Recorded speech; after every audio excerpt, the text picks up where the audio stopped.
Ketika sedang merenovasi sebuah rumah, seseorang mencoba merontokkan tembok. Rumah di Jepang biasanya memiliki ruang kosong di antara tembok yang terbuat dari kayu.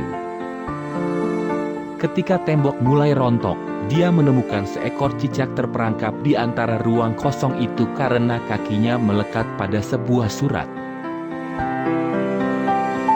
Dia merasa kasihan sekaligus penasaran.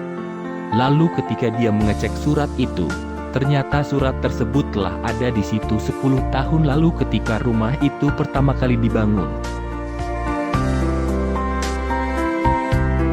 Apa yang terjadi? Bagaimana cicak itu dapat bertahan dengan kondisi terperangkap selama 10 tahun?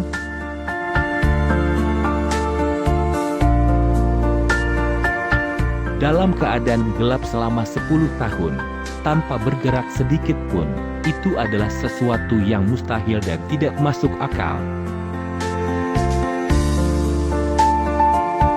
Orang itu lalu berpikir, bagaimana cicak itu dapat bertahan hidup selama 10 tahun tanpa berpindah dari tempatnya sejak kakinya melekat pada surat itu.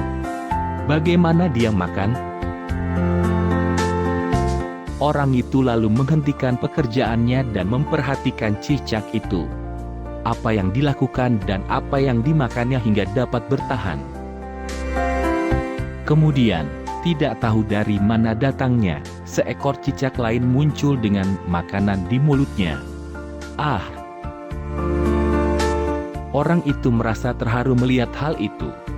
Ternyata ada seekor cicak lain yang selalu memperhatikan cicak yang terperangkap itu selama 10 tahun.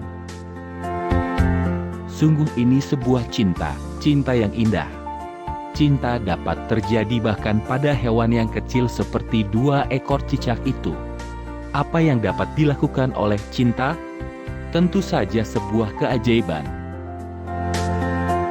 Bayangkan, cicak itu tidak pernah menyerah dan tidak pernah berhenti memperhatikan pasangannya selama 10 tahun.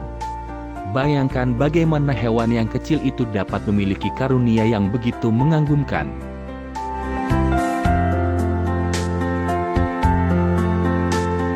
Jangan pernah mengabaikan orang yang Anda kasihi.